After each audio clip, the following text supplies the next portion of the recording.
अस्सलाम वालेकुम dear students. आज के इस वीडियो लेक्चर में हम एक्सरसाइज नंबर 3.3 का क्वेश्चन नंबर 4 सॉल्व करेंगे। चलें तो क्वेश्चन को सॉल्व करते हैं। क्वेश्चन में हमें दो मैट्रिसेस गिवन हैं ए एंड बी, और इसमें हमने पहले फर्स्ट पार्ट में ए के कुछ कोफैक्टर्स मालूम करने हैं और ए का डिटर्मिनेंट मालूम करना है। इसी तरह हम फिर पार्ट 2 में बी के कुछ कोफैक्टर्स फाइंड करने हैं और बी का डिटर्मिनेंट जो है वो मालूम करना है। तो सबसे पहले हम इसमें देखते हैं कि कोफैक्टर जो है वो है क्या चीज़। जैसा कि यहाँ पे हमारे पास A12 है, फिर इसी तरह A22 है और A32 है। तो ये जैसे कि मैं बता रहा हूँ कि ये क्या है, कोफैक्टर्स ऑफ एलिमेंट हैं।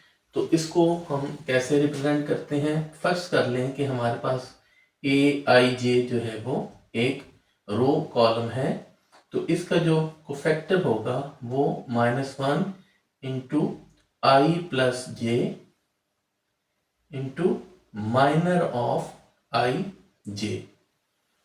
और ये माइनर आई जे क्या है, फर्स्ट कर लें कि हमारे पास ये जो ए मैट्रिक है, इसमें हम फर्स्ट रो और फर्स्ट कॉलम, जैसे कि यहाँ पे मैं लिखता हूँ M11, तो ये मेरे पास क्या, first row first column. First row और फर्स्ट कॉलम के एलिमेंट को छोड़ के ये जो मेरे पास एलिमेंट बचेंगे, ये मेरे पास माइनर ऑफ एलिमेंट आ जाएंगे। तो वो मेरे पास -2 0 -2 1, तो ये मेरे पास इसका माइनर आ गया। तो इसी तरह हम जो है ये कोफैक्टर जो है वो मालूम कर लेंगे। तो सबसे पहले जैसा कि क्वेश्चन में हमने मालूम करना है A12, तो इसकी जो वैल्यू हमारे पास आएगी, इसी फार्मूले को जो है वो ले चलेंगे हम। तो ये 1 और 2, तो यहाँ पे 1 + 2। अब माइनर ऑफ एलिमेंट जो है first row second column, first row second column, तो बच जाने वाले एलिमेंट जो है वो हम यहाँ पे लिख लेंगे। ये हमने लिख लिए। तो ये सॉल्व होके हमारे पास क्या आ गया, -1 इंटू 1 + 2 3, क्रॉस मल्टीप्लाई होंगे, 0 इंटू 1 0, माइनस साइन, -2 इंटू 0 0। तो ये हमारे पास सॉल्व करें तो ये -1 आ जाएगा और ये 0 आ जाएगा। 0 से मल्टीप्लाई होके हमारे पास 0 आ गया। तो जो कोफैक्टर हमारे पास A12 था, उसकी वैल्यू हमारे पास 0 आ गई। इसी तरह हम जो सेकंड कोफैक्टर हमने मालूम करना है वो है हमारे पास A22। बिल्कुल इसी तरह इस फार्मूले को इस्तेमाल करते हुए -1 into second row into second column into element. अब ये देखें, ये सेकंड रो है, ये सेकंड कॉलम है। बच जाने वाले एलिमेंट ये 1 -3, 1 -3, और यहाँ पे -2 और 1।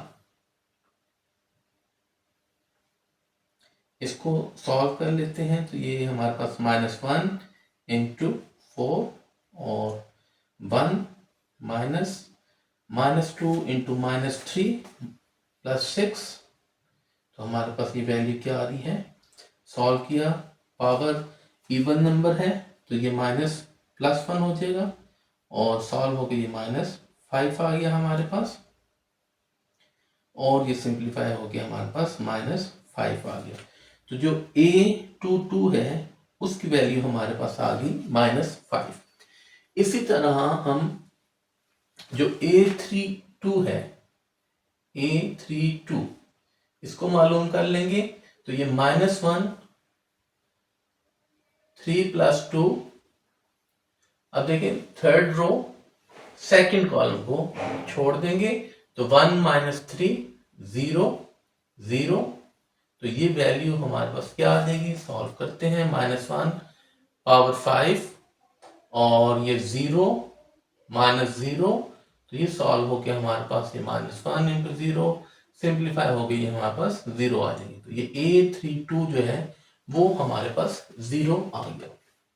अब जो नेक्स्ट हमने सॉल्व करना है या फाइंड करना है वो है ए डिटर्मिनेंट। ए डिटर्मिनेंट हमने जो मालूम करना है, अब वो हम कैसे मालूम करेंगे? जैसा कि हम ये कोफैक्टर ऑफ एलिमेंट जो है वो फाइंड कर चुके हैं, तो इन्हीं की मदद से हम डिटर्मिनेंट जो है वो मालूम कर लेते हैं। जैसा कि हमने कि A12 जो है वो मालूम किया है, तो हम यहाँ पे A12 into cofactor of A12 plus A22 into cofactor of A22 plus A32 into cofactor of A32। तो ये वैल्यू हमारे पास क्या आएगी? अब ये A12 क्या है हमारे पास? फर्स्ट रो सेकंड कॉलम का जो है वो एलिमेंट। तो ये देखिए फर्स्ट रो ये है और सेकंड कॉलम ये, तो ये हमारे पास वैल्यू आ गई इसकी 2। अब A12 जो है हम ऑलरेडी फाइंड कर चुके हैं, उसकी वैल्यू हमारे पास 0 है, तो ये हमने यहाँ पे 0 पुट कर दिया, प्लस A22 की वैल्यू हमारे पास जो है वो -2 है, और A22 जो कोफैक्टर हमने मालूम किया था उसकी वैल्यू हमारे पास -5 है, तो यहाँ पे हमने -5 पुट कर दिया। इसी तरह plus A32 third row second column, तो ये हमारे पास -2 आ गई वैल्यू इसकी, और जो A32 है वो हमारे पास है 0। इसको फर्दर सिंप्लीफाई करते हैं, तो ये हमारे पास 2 इंटू 0 0, -2 इंटू -5 प्लस 10, और ये प्लस 10 ही आएगा हमारे पास, और ये मल्टीप्लाई होके 0। तो इसको हम सिंप्लीफाई करें तो हमारे पास जो A डिटर्मिनेंट है उसकी वैल्यू क्या आ गई? 10 आ गई। तो ऐसे हमने जो पार्ट 1 है इसको कंप्लीट कर लिया। अब हम जो सेकंड पार्ट है उसको सॉल्व करेंगे।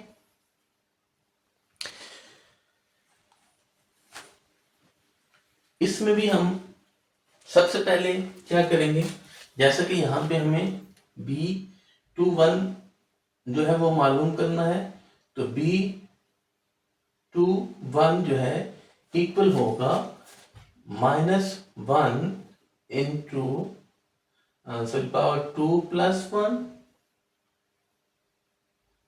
अब देखें सेकंड रो फर्स्ट कॉलम, तो ये हमारे पास -2 5 1 -2, तो ये वैल्यू हम यहाँ पे लिख लेते हैं 1 -2। सॉल्व कर लेते हैं इसे, पावर जो है वो ऑड नंबर आएगा जो कि 3 है। इसको सिंप्लीफाई करते हैं, -2 इंटू -2 4, माइनस ये हमारे पास 5 आ गया।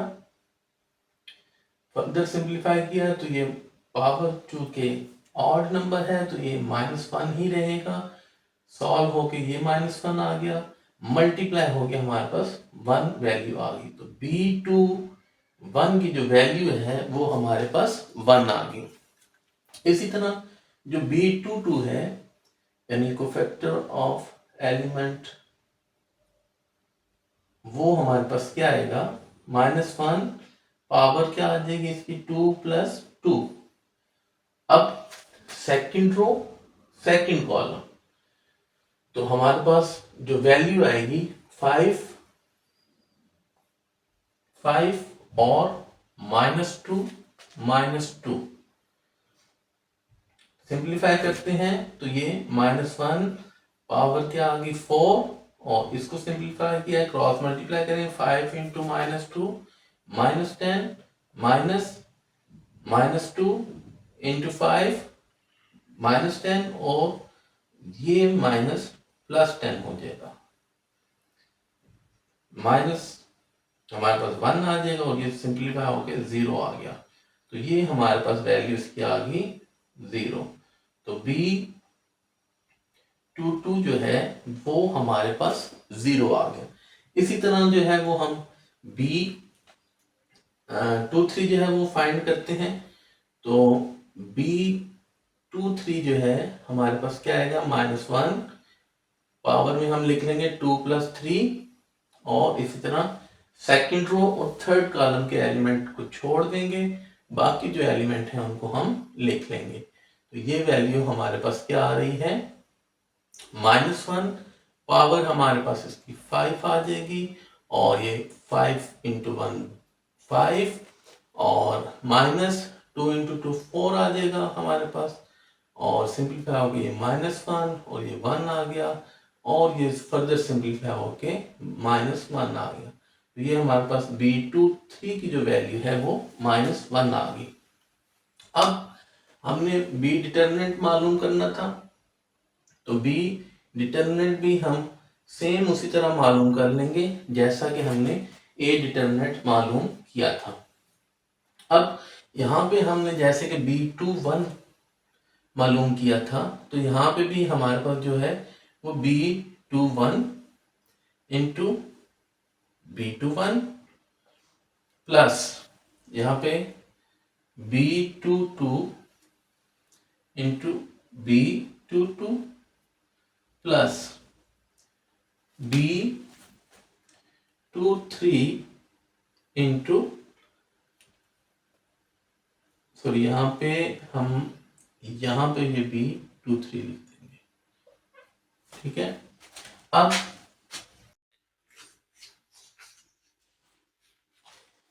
अच्छा, इसमें हम अब नेक्स्ट स्टेप में हम B21 हमारे पास क्या है, ये वैल्यू है, यानी सेकंड रो और फर्स्ट कॉलम। तो 3 को छोड़ देंगे, 3 को लिख लेंगे हम यहाँ पे, और B21 जो है हम मालूम कर चुके हैं, वो हमारे पास 1 आया था। इसी तरह B22 जो है वो हमारे पास, यानी सेकंड रो सेकंड कॉलम, तो ये हमारे पास -1 है इसकी वैल्यू, इसको हम यहाँ पे लिख देंगे -1 × B22, उसकी वैल्यू हमने ये मालूम की थी जो कि 0 है, तो यहाँ पे हम 0 लिख देंगे। इसी तरह जो हमारे पास B23 है, B23 यानी सेकंड रो थर्ड कॉलम, तो ये एलिमेंट है, ये लिख लेंगे हम, और B23 जो कि हमने यहाँ मालूम किया हुआ वो -1 है, इसको नेक्स्ट हम सिंपलीफाई करेंगे, 3 × 1 3, 0 से मल्टीप्लाई होके ये 0 ही आ जाएगा, और ये -4, फर्दर सिंपलीफाई किया तो ये हमारे पास -1 आ गया, जो कि हमारे पास B डिटरमिनेंट है। तो इसके साथ ही हमारा ये जो क्वेश्चन नंबर 4 था, इसका पार्ट 1 और पार्ट 2 हमने कंप्लीट कर लिया। इसमें हमने कोफैक्टर ऑफ एलिमेंट जो है वो फाइंड करना सीखा, और फिर उन्हीं की मदद से हमने डिटरमिनेंट ऑफ मैट्रिक्स जो है वो फाइंड करना सीखा। उम्मीद करता हूँ कि आपको ये क्वेश्चन समझ आया होगा। नेक्स्ट क्वेश्चन के साथ जल्द हाजिर होंगे, तब तक के लिए अल्लाह हाफ़िज़।